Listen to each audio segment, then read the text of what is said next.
It's been 1 week since I've started collecting TCG, and I have learned a lot over the last few weeks, the last week, and I want to talk about it. Let's see what I learned and what mistakes or maybe adjustments I might be making moving forward.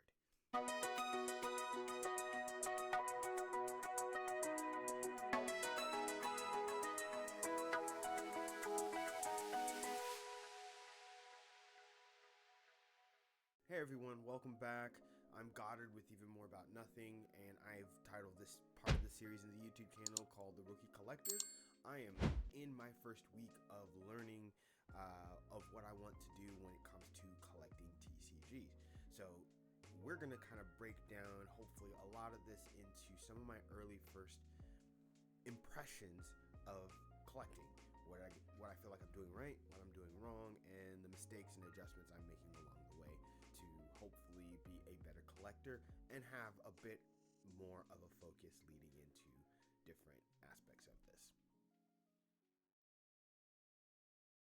So I quickly wanted to touch on really my first impressions getting to open packs again.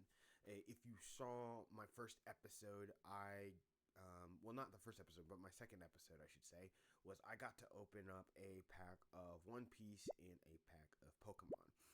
Those are two mediums that I have enjoyed over the years growing up as a kid, and really they were kind of a fun experience opening a pack, not sure what you're getting, not sure the level of rarity that you're going to have, just those things that kind of come with it.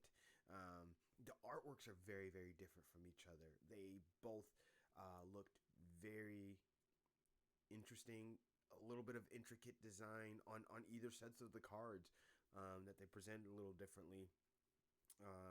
Even just knowing, did I pull a rare? Did I not?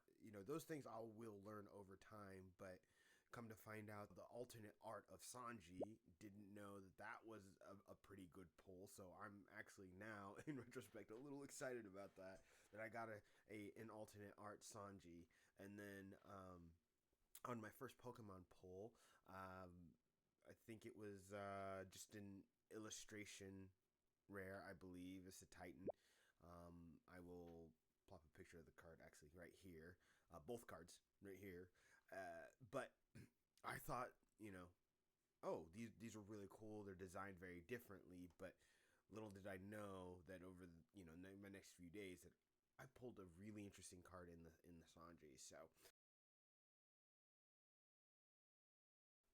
So some of the mistakes I feel like I am making is that I have a lot of common cards that I have gotten in the last week. I didn't spend much on them and I got a good amount of collection, but it is allowing me to sift through and figure out what do I want to collect, which later on we will talk about what adjustments I'm making and what I'm deciding to collect. Also, as I am learning about this, I am learning that when you pull a card of value, is to sleeve it quickly. I have gone and I've spent time, and I did end up buying penny sleeves and top loaders to be able to protect those cards very quickly. I got my first packs. I didn't have those initially. So now I do. And so that is something that I'll make sure to keep on hand. I do have a stack of top loaders that I picked up. And of course, penny sleeves to be able to kind of slide them right in. Now with Pokemon, obviously there is the master set that I looked into. I recently did buy Mega Evolution singular booster packs just to kind of be able to look into them. I did look up ahead of time. So recently I was able to pull, I believe it was an illustration rare. I hope I'm saying that right. Of the Bulbasaur. Actually, I think I have it here. Or it's the illustration rare Bulbasaur here, which I thought was a pretty cool pull. Actually, I'll post a better picture here. But the Bulbasaur, I was able to protect that pretty quickly. So I knew, looking at the master list, that I wanted to get, the Bulbasaur. I'll probably try to get obviously the Ivysaur and the Venusaur, and the Lucarios out of those packs. Those will probably be the cards that I'll be looking for in this Mega Evolution Master Set.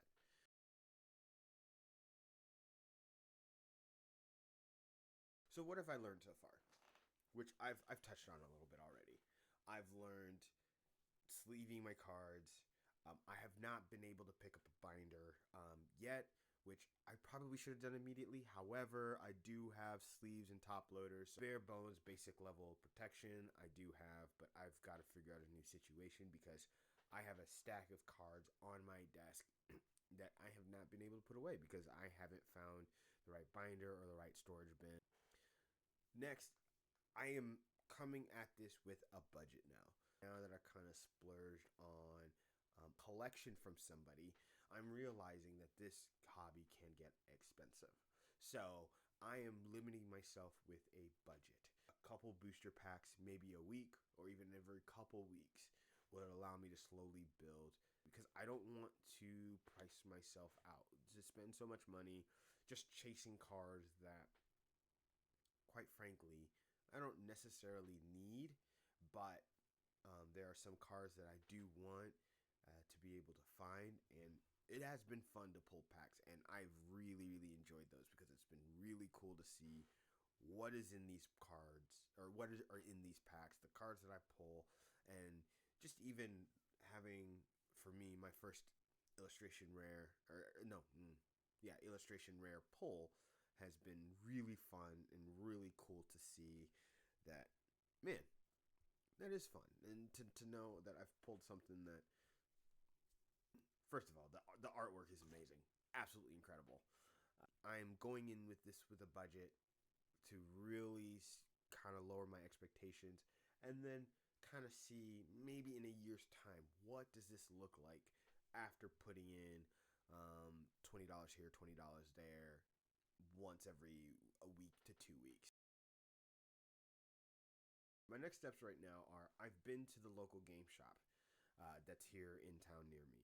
I'm going to probably try to keep frequenting my visits there just to kind of get familiar with the owner of the store and maybe some of the people that get there. So maybe get to learn trading and kind of seeing what people do, how to do things.